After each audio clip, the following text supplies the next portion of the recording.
We have a great group this week. Talk about what happened on primary election day. Welcome back to former New Mexico State Senator Dee Dee Feldman. Former state representative and House Minority Whip at the time, Daniel Foley, joins us again. And finally, my man Dave Mulryan, founder of Everybody Votes New Mexico. We always like to have Dave on after an election. Now, we're going to touch on as many of the big races as we can.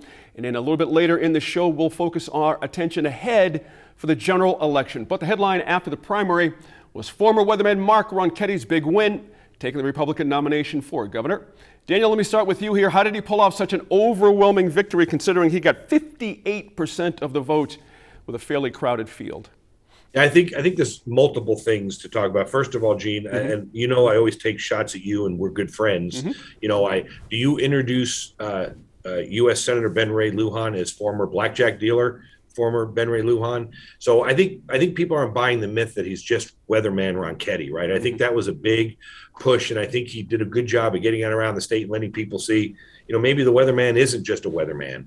I think also he did it. I think what's interesting was to see all this talk nationally about everybody running towards President Trump and being a Trump guy, and that everybody, you know, there's a lot of media talk about everybody in New Mexico on this Trump bandwagon on the Republican side, and yet clearly, Mark Ronchetti was able to straddle that fence, right? He wasn't anti-Trump, but he wasn't all in with Trump, and he won an overwhelming victory. I think he had a dominant performance in the primary. And I think more importantly, here's the key is, we hear about all the fights that are going on that primaries cause.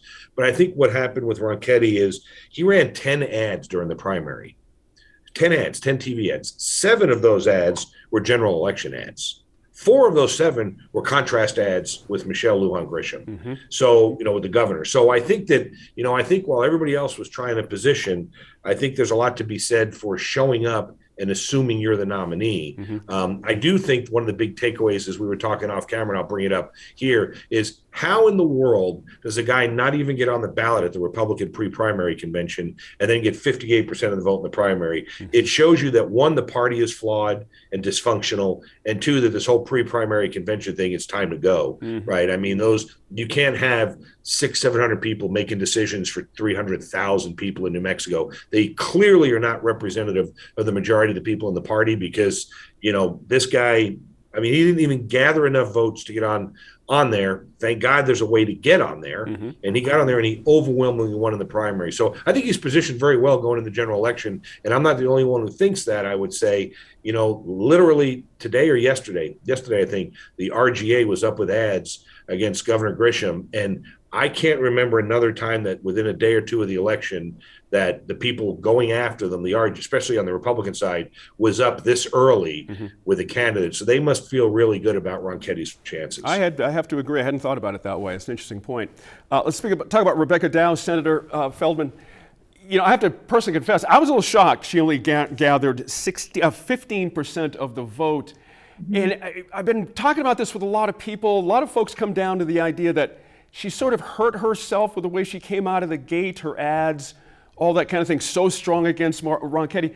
In your opinion, what went wrong there for the representative? Because something didn't quite take hold with the electorate on the Republican side here. Well, I just think she was overwhelmed by Ronchetti's celebrity, his fame.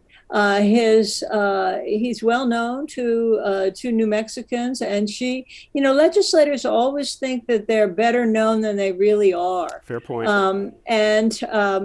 And then her advertisement on horseback about immigrants, they were pretty dark and pretty threatening about how the sky was falling. Then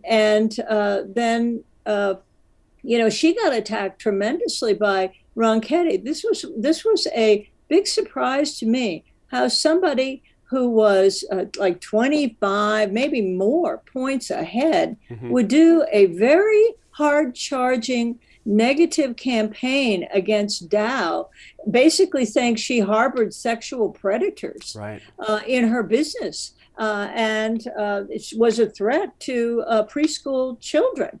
And that was pretty unnecessary, I thought, on the part of Ronchetti. And, all those ads that Dan mentioned, there were a lot of ads but most of them were negative. They were either negative against Michelle Lujan Grisham, or they were negative and very negative against Dow. So I think that she had to use some of her money to respond to that sexual predator harborer ad, and that's always a waste. Interesting point there. I'd forgotten about that in the scrum of all these ads. I forgot all about that. Dave Mulryan, I'm going to button down this and we're going to move on to the district attorney's race. But in your sense of where Mr. Trump fits into the dialogue, Dan mentioned this. What was your sense of how Ms. Dow approached that and trying to use that as a hammer against Mr. Ronchetti? Let's go a little bit bigger here. I think the big story out of the Dow, Ronchetti, Trump, Republican governor race is that everybody was wrong. Like nobody really has a good feel for the electorate, except, of course, Dan was right. He warned us, right? We knew that. But, I think that Trump is just this wild card. I mean, he's a three-dimensional wild card. We never know which way it can go. You can win by, hitching your star to him. You can win by ignoring him. We just don't know. I mean, he's just such a wild card. But I think that the misunderstandings, the miscalculations that the Republican Party doesn't understand their electorate, that, in general, the pundits, all of us don't seem to understand the electorate, and the electorate just decides what they're going to do and they do it. They don't care what we think. They don't care what anyone thinks. It's just really, I think it's really actually fascinating. I don't know how you politic or you campaign and figure that in. I have no idea. Yeah. And if I knew, I would tell everybody, but I don't. And just say, hey, if anybody does, let us know. Senator Feldman, Bernalillo County DA Raul Torres wins the Democratic nomination for Attorney General. The knock on him, of course, was crime in Albuquerque, the big knock, but voters don't seem to blame him. It's kind of the same way Mayor Keller wasn't necessarily blamed for crime here, too. Are people right to not be blaming individuals for these crime issues? It's complex, certainly, but in politics, usually someone pays somewhere. Not this time around. What was your sense of it? Well, I think that voters are becoming a little bit more sophisticated when it comes to crime, at least Democratic voters. And so they know that there are, as Tim Keller said, a lot of moving parts here. But remember, the voters did elect the prosecutor. They did elect the prosecutor. So even though he was attacked for being a bad prosecutor, when given the choice between a prosecutor and a insider, so to speak, which is the way Raul Torres tried to portray Brian Colon, they picked the prosecutor. I think it's really misguided there because the Attorney General is not a prosecutor.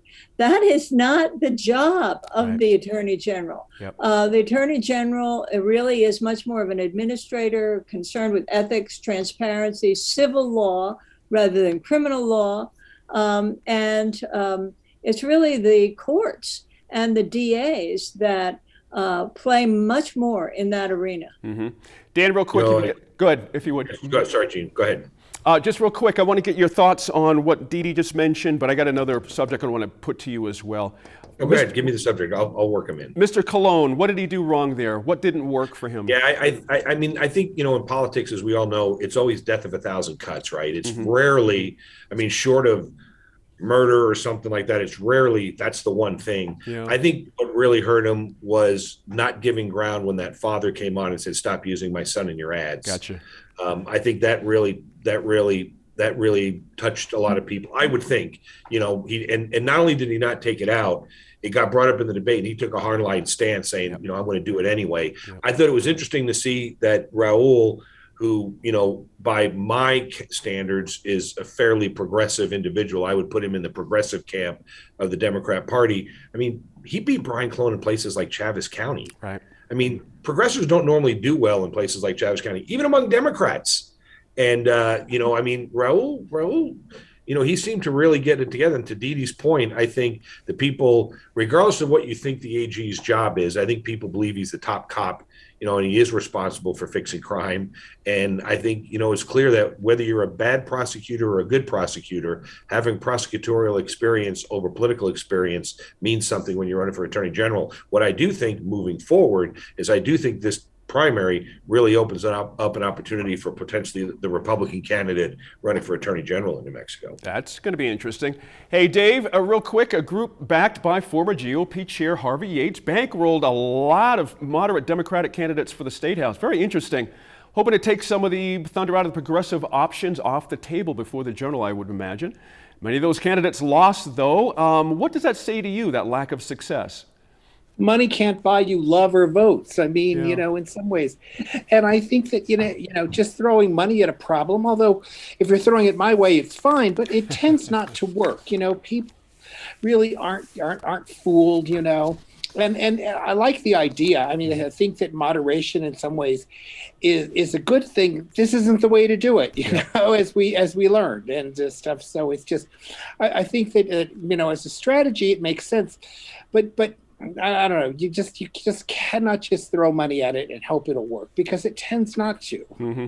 So you always got to question why the former Republican National Committee man is playing around in Democrat primaries, right? I mean, Yes. Is it really because you care about the level of Democrat candidates being elected, or is it because it really helps you in your business? I would argue in some cases it's the latter. Good points there. Thank you to our lineup. Go ahead, Dee Dee, real quick, if you would. Mhm. I just want to say that the progressives that he was attacking and that he funded, rather, these were basically three women from up north, progressive incumbents, and they were incumbents, and they won, as incumbents usually do.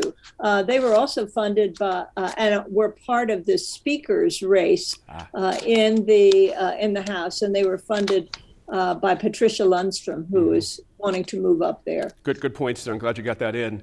Thank you to our Line Opinion panel. We'll meet you all back here in less than 10 minutes, actually, to talk about the general election. Right now, let's send things over to senior producer Lou DeVizio. He caught up with Mario Jimenez, campaign director at Common Cause New Mexico, to ask how Election Day went across the state.